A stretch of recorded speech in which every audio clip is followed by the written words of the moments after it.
കടൽ മണൽ ഖനനത്തിൽ പ്രതിഷേധിച്ച് നാളെ ഡൽഹി ജന്തർ മന്ദിറിൽ നിന്നും പാർലമെന്റിലേക്ക് കേരള മത്സ്യത്തൊഴിലാളി കോർഡിനേഷൻ കമ്മിറ്റി മാർച്ച് നടത്തും. കെ.സി. വേണുഗോപാൽ MP മാർച്ച് ഉദ്ഘാടനം ചെയ്യും.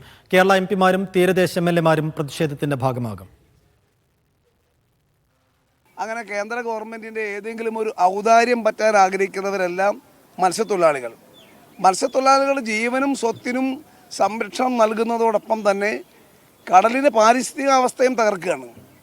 ഇത് മീൻ പിടിക്കുന്നവർ മാത്രമല്ല, മത്സ്യം വിൽക്കുന്ന പാവപ്പെട്ട സാധാരണക്കാരുൾപ്പെടെ, മത്സ്യം ഉണക്കി അല്ലെങ്കിൽ കയറ്റുമതി ചെയ്ത് ജീവിക്കുന്ന ആളുകൾ ഉൾപ്പെടെ വ്യത്യസ്ത മേഖലകളിലായി 10,000-കണക്കിന് മത്സ്യബന്ധനവുമായി ബന്ധപ്പെട്ട അനുബന്ധ തൊഴിലാളികൾ ഉൾപ്പെടെ ഉള്ളതാണ് കേരളത്തിൻ്റെ തീരം.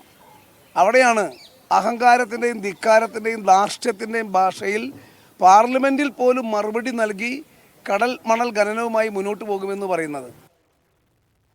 PR അരവിന്ദ് വിശദാംശങ്ങൾ നൽകും. അരവിന്ദ്, എങ്ങനെയാണ് ഈ പ്രതിഷേധ പരിപാടി ആസൂത്രണം ചെയ്തിരിക്കുന്നത്? സൈഫുദ്ദീൻ, അതിശക്തമായ പ്രതിഷേധം ഈ കടൽമണൽ ഖനനത്തിനെതിരെ നടത്തുവാൻ തന്നെയാണ് ഇപ്പോൾ കേരളത്തിലെ പ്രതിപക്ഷ പാർട്ടികളും അതുപോലെ തന്നെ ഇത്തരത്തിൽ മത്സ്യത്തൊഴിലാളി കോർഡിനേഷൻ കമ്മിറ്റിയും തീരുമാനിച്ചിരിക്കുന്നത്. എന്തായാലും കേരളത്തിൽ നിന്നുള്ള MPമാരും അതുപോലെ തന്നെ തീരദേശ MLAമാരും നാളെ ഡൽഹിയിൽ നടക്കുന്ന പാർലമെന്റ് മാർച്ചിൽ പങ്കെടുക്കും. നാളെ രാവിലെ 10:30 ഡൽഹിയിലെ ജന്തർ മന്ദിറിൽ പാർലമെന്റ് മാർച്ച് നടക്കുക.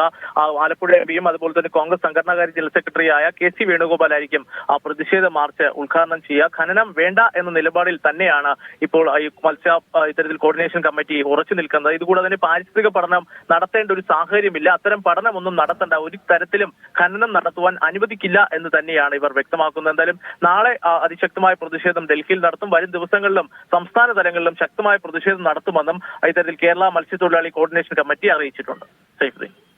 ശരി അരവിന്ദ്.